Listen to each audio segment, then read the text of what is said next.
The Dillenger 750W Gearless Electric Bike Kit just arrived, and you know, one of the first things I noticed is how nicely it's packaged. You can see here that it's got great sort of, you know, plastic foam surrounding the main wheel that you use to replace the wheel on your bike, and it's got kind of the throttle connector here with these nice color-coded wires, little clippable pedal X sensor. I think this is the display king meter. Some brake levers with motor inhibitors, twist throttle, instructions, and wiring harness there. And then check this out. This is the rear rack where we're going to mount the battery. It's sort of a beam rack that's going to hang off the seat post, along with the charger.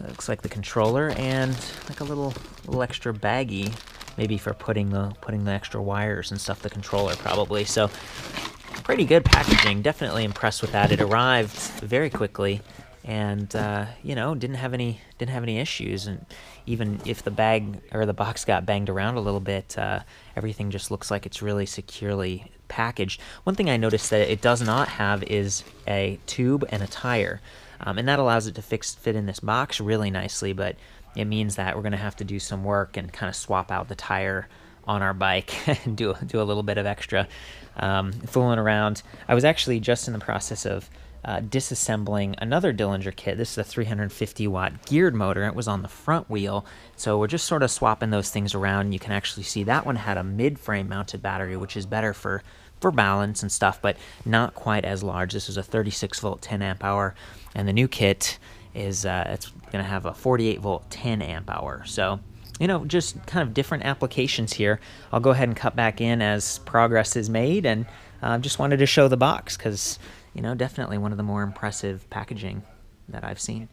So, of course, I'm getting some help from Sam at Myron's Extreme Machines in Fullerton, and we're back in the shop, and we just took the rear wheel off because this is a rear wheel kit, and we had to kind of unscrew that freewheel there. We used a special tool. You know, you said that these are like $10 or something. Yeah. Yeah, you just had to get that on there, and it allowed us to unscrew the freewheel without the freewheel spinning. We actually used the vise that we kind of like pulled the whole wheel, and you know, can see it kind of slid off. So real nice. Yeah, it fits right in there. Look at that. Those are splines that kind of align with that gear cluster. And so now we can take that and go ahead and screw it onto the Dillenger wheel. And you can see there's some threads in there. Sam was saying be real careful with those. You don't want to accidentally strip them. And it's a lot easier going on because the freewheel isn't working against you. So, yeah. And there's different styles of tools like this. In this case, this one will not fit on there. Oh. So we have to use a different style that has a little bit more of a... oh, now I've got it on there. I can't get it off. So your chain will just... You can use a chain whip, actually, to tighten that up. Okay. I'll use that. So in general, this is just a little more highly involved process whenever you're working with the rear wheel. And, you know, in our case, it was nice that the gear cluster, the cog set, just transferred from the standard giant wheel onto the Dillenger wheel. Okay, and that's the chain whip? Mm-hmm. And then I just wrap that around there, and I can tighten it up with that. Oh, man. And that's it. You really don't have to get any tighter than that. That's says the extremely big, strong guy who's just torquing down on it. So the tire isn't inflated, but the brakes are open, so we're gonna have an easier time. We've got these really large Schwalbe Fat Frank tires on the bike. They're gonna have nice smooth roll, and they're not gonna make a lot of noise during the review, so they're ideal. They also give you a little bit of cushion. Looks like they're just 26-inch. If you have a rear disc too, this is spaced out for a disc. In this case, we're running a V-brake. Oh, that's a great point. So you could mount a disc on there, right? Yeah. And then your caliper should have enough adjustment to align with this. Huh. So Very let's cool. see. Oh, and you were saying it's kind of cool that the cabling on this one comes out on the opposite side of the cassette. Correct. Which is nice because then you just have fewer cables in the way. It's a little bit tricky, though. A lot of people don't ever lay their bike down on the cassette side because they don't want to mess up their derailleur arm. Well, then if you're laying it down on the opposite side, you can mess up the electronic cable. So be careful about that. Use your kickstand. Okay, so we finally got the wheel mounted. It was a little bit tight and kind of had to work together to, just get the rear wheel and that axle to mount onto the rear dropout. But this is a great opportunity to kind of showcase the Gearless direct drive motors, which have cogging. Again, that's sort of the magnets that are glued to the perimeter of the hub, and when they pass the stator, there's sort of some repelling happening when the bike isn't under power. Okay, so we've got the rear wheel, it's got the gearless motor, we got the front wheel that doesn't. So if I spin this one, you can see it just goes and goes really, really efficiently. And the front one, the brakes are completely off. There's nothing, no friction. We just tightened it up. It's not over tight. See, that one's still going. If I do it on the rear wheel, give it a good spin, see how it just comes to a stop much, much quicker. Still going on that front one. So, that's one of the sort of considerations. It's not a huge deal. It's not like a ton of drag, but that's cogging. Worth considering if you're getting a Gearless direct drive kit like this. Okay, so as you can see, we finally got the kit installed. It did take some doing, definitely more than the 350 watt front wheel kit. Just, trying to get that cog set on there. We actually had to use a different one because the stock one was going to require a spacer and just something kind of unique maybe to the giant cog set. And but we got it on and ran the wires and everything. They do have like an extra little controller box, like this little silver thing. It's a controller that helps to manage the battery and receive the signals and everything, that is sometimes built in on the new electric bikes, like either into the battery connector port or maybe in the down tube with the fancier ones. So in this case, you've got a little bit of extra clutter on the bike, definitely. But there's a little bit of room here. You could put something that you need to take along, a phone or whatever, so that's cool. The rack is really cool. It's just a standard sort of beam rack with that quick release connection point here. And then they actually include these pannier blockers, which is really handy. I'm not sure how well panniers would work on this because, the battery mounts almost flush with the top of the rack, and so if they're those hanging clip-on panniers, that's not going to work. And then there's really nothing on top of the battery to use to mount it, and batteries don't do super well if they're really hot. So this one's painted black, which isn't necessarily ideal, although it does look good. And again, if it's surrounded by bags and stuff, I don't know if that's going to mess with the heat. This is one of the charging ports right here. This is the power port that connects to the controller, and as you can see, it's almost like the buckle barely fits. It definitely touches on the rack, and I had to like kind of force it to get it in there. Didn't feel super clean, and the wires are a little bit exposed. So just not the same sort of like fit and finish as the other sort of down tube mounted battery pack. However, you are getting 48 volts, 10 amp hours. So this is the powerful kit, right? You got 750 watt Gearless direct drive hub. I think peak output is like 1,000 watts. So really good stuff. And while we're down here, you can see we kind of had trouble even mounting the axle. It's super long, right? So it's designed to work with, I don't know, I guess a wide range of bike axles and sort of fit. It was difficult to do. Also, someone left a comment on one of the other videos that said, oh, the reason that the cable goes downwards is so that water kind of drips off versus being upwards and then having water kind of like build up in that axle. It's neat that it's on the reverse side of the cassette because, again, it's much cleaner over here. There is that like quick disconnect for service and maintenance. The thing is, now you have delicate things on both sides of the bike. You've got cassette and a derailleur on the right side, and then you've got the cable for your electric bike motor on the other side. Spokes look really good. The rim looks nice. We did have to adjust these brake pads, bring them down a little bit to fit. So it was high involvement. It spent a long time actually setting this up.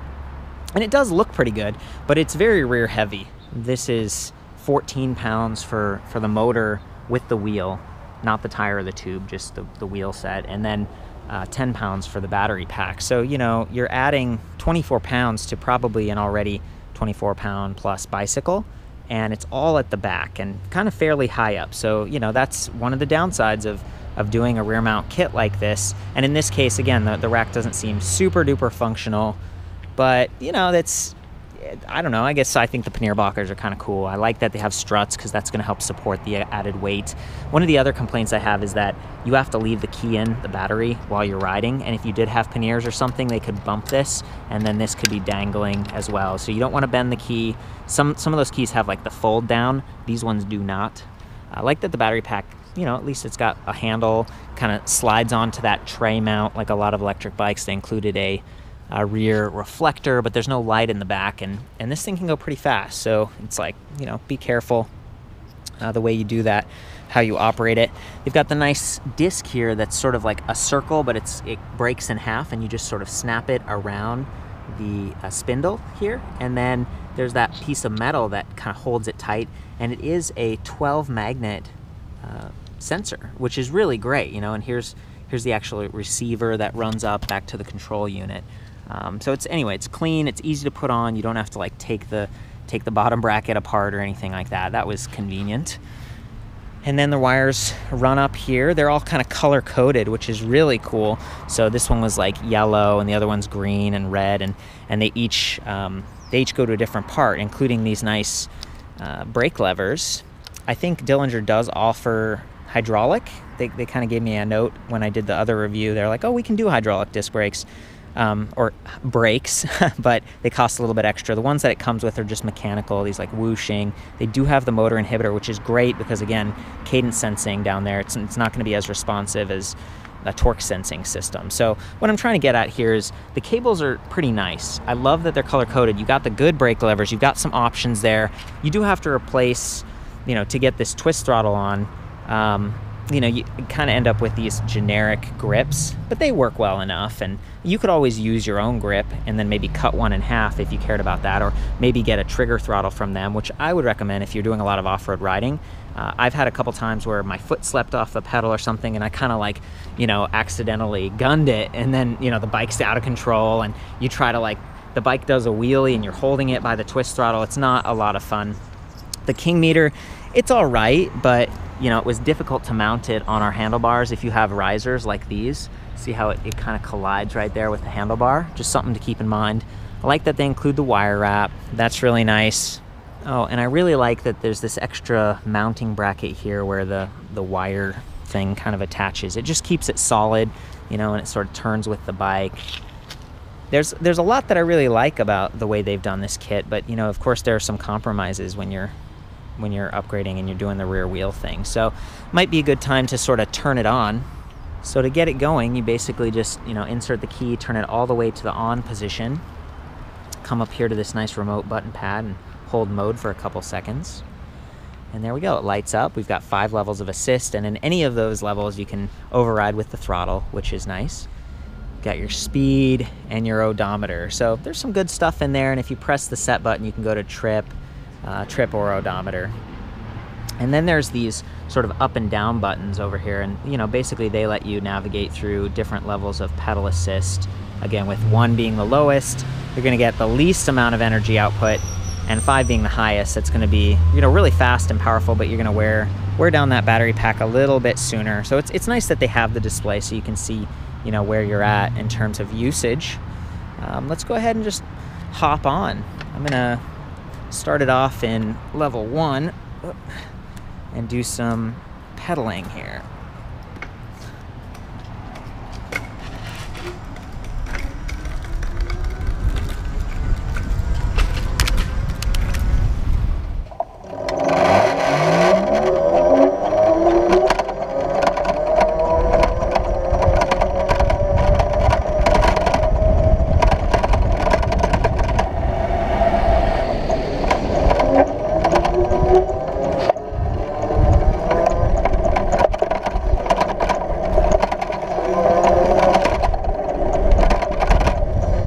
Okay, so one of the things I noticed is that, you know, with the battery up there, it's kind of a crack the whip feeling. You can see it moving around even though we've got it locked down pretty well with the primary tube coming out, and then even those supports. Also, if you're swinging your leg over, I have clocked my knee on this thing a couple times. Not fun. You know, it's a high step bike and I don't tend to, you know, lift my leg up like this. I tend to swing it over and just, man, really nailed myself. So keep an eye out for that.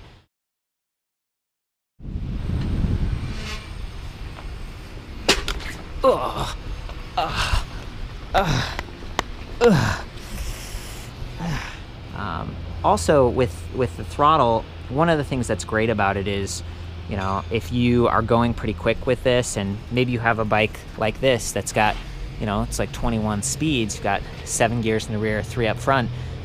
You might be in a high gear for going fast, and then you come to a quick stop at a stoplight or something, and if you start pedaling again, it's just going to be like, oh, you know, really a lot of work to get going. But with throttle override, it's super easy. You just kind of give that thing a little twist and you get going in any level of assist. The other thing about, you know, going at high speed with this is brakes, and it's important to, you know, have a decent set of brakes. They might only be set up for, you know, a medium-sized rider and then this bike, and you're adding an additional 25 pounds. It's not a ton, but just keep that in mind so you don't get off track. They do have mounting points here for adding a disc brake, which is really great. So if you have that, it should work pretty well. I'm gonna go ahead and hop on this thing and you know, pedal around a little bit and show you how the cadence sensor works in terms of responsiveness. It's definitely a powerful system, so, you know, even in the lowest level of assist, I felt like it was really kicking out some juice. Okay. Yeah.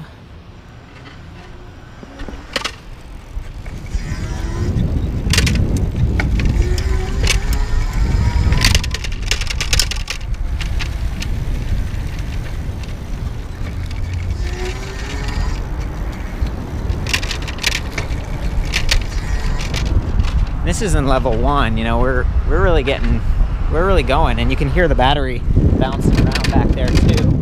I think that's just because the mounting point is metal, so it's a little bit more abrasive. We were talking about cogging earlier, and one of the interesting things is with a gearless direct drive motor like this, it's possible to do regenerative braking and regen and stuff, and they don't really do that here. I think it's just more complex, and the return isn't great, but that's one of the, you know, it's a little more basic in that sense. I'm gonna go ahead and ride and kind of, you know, yank the bike around a little bit. Watch that rear rack and the battery just for how it kind of responds to riding. I have cranked it down pretty well, you know, with the quick release thing, and all the bolts and everything here are tight. I got Sam's help, you know, he did a good job, but it's still there's still some slop in the system, and that's that crack the whip stuff I was talking about. Just keep that in mind. I don't, you know, it's not terrible. It still works, but it's not as stiff. So if you were trying to use this for mountain biking or whatever, first of all, you'd have all that like rattling noise, and then, you know, your stiffness is kind of lost. So I'll do that, and then you can kind of see the rear wheel here as well.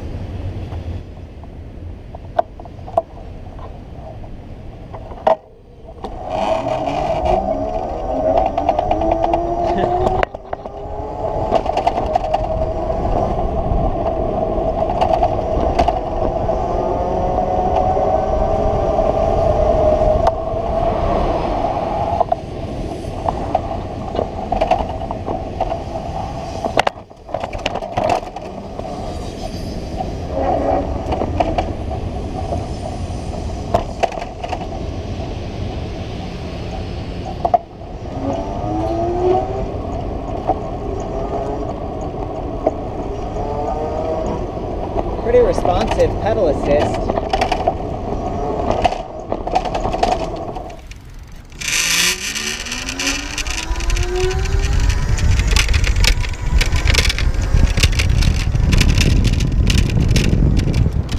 Woo! Really gets you going. Yeah. And maybe there's a way to reduce that rattling with like some rubber or something like that.